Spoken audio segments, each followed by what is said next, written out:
The first thing Sarah noticed that morning was how heavy her heartbeat felt, like it was trying to warn her of something before she even stepped into the little cafe on the corner of Maple Street in Portland, Oregon.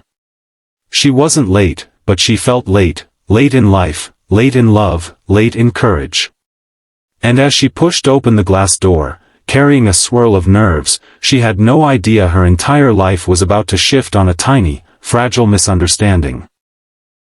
Because sometimes fate hides in the places we least expect, in the shaking hands that hold a coffee cup, in the chair we think we shouldn't have taken, and in the moment we decide to stay instead of run.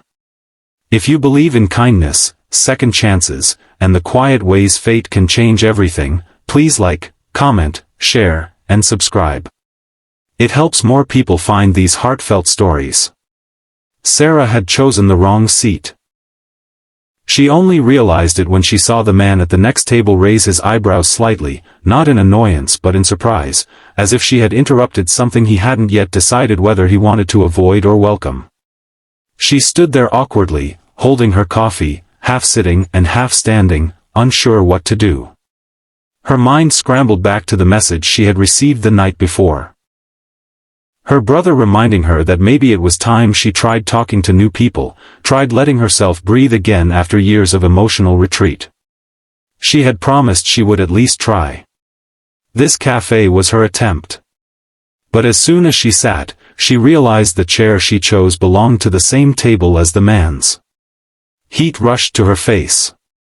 She apologized quickly, stumbling through her words, fumbling with the cup as she stood back up.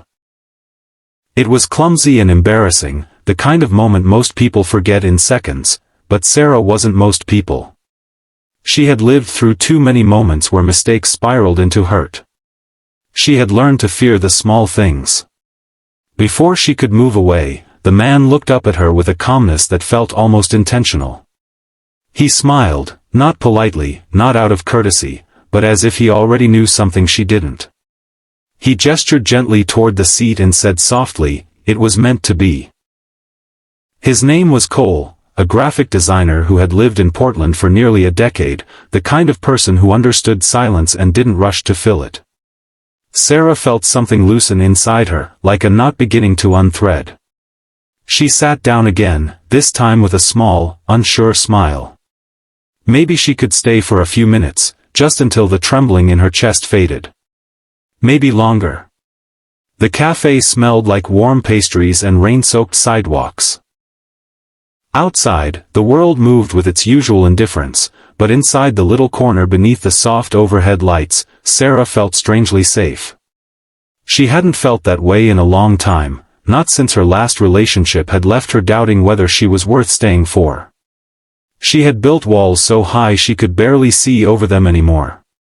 Cole didn't know any of this, but he seemed to sense she wasn't here casually. He told her about how he came to this cafe every Friday morning to reset his thoughts before work. He talked about his small apartment, the artwork he wished he had time to finish, and how life had felt a bit too quiet lately. There was sincerity in his words that made Sarah want to open up too. She surprised herself by telling him about her job as a medical billing specialist, how she spent her days fixing other people's mistakes on paper but struggled to fix her own heart. She told him about losing people she had trusted, about losing herself for a while in the process. She didn't go into detail, but he listened as if every syllable mattered. It had been years since someone listened to her like that. After an hour, Sarah realized something unusual was happening. The shaking she usually felt during uncomfortable interactions wasn't there anymore. Her voice steadied. Her shoulders relaxed. She was still nervous, still hesitant, but she wasn't afraid. Not with him. But then came the moment that threatened to undo everything, the moment she tried to leave too quickly. When Sarah stood to go, she bumped her knee against the table and knocked her coffee cup slightly, making it wobble. It didn't fall, but the little movement was enough to send her spiraling into self-blame again. She apologized, stepping back, her breath uneven. She felt stupid. Childish. Broken. Cole stood too, not because he had to, but because he saw the look in her eyes. He steadied the cup, looked at her with a soft seriousness, and said, "You don't have to be perfect to deserve good things." Those words hit her deeper than he could have understood. For years, Sarah had convinced herself that emotional scars were warnings, that she should keep her distance from anything that might require vulnerability. But standing there, hearing a stranger speak with such gentle conviction, she realized something. Maybe her past didn't disqualify her from the future she still wanted. Cole asked if she had plans for the afternoon. She didn't. So they walked.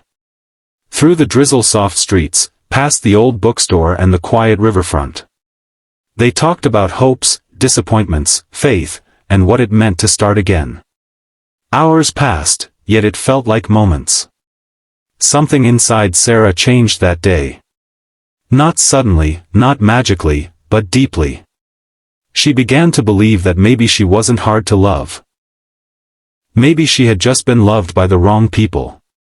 By the time the sky dimmed, Cole asked if he could see her again.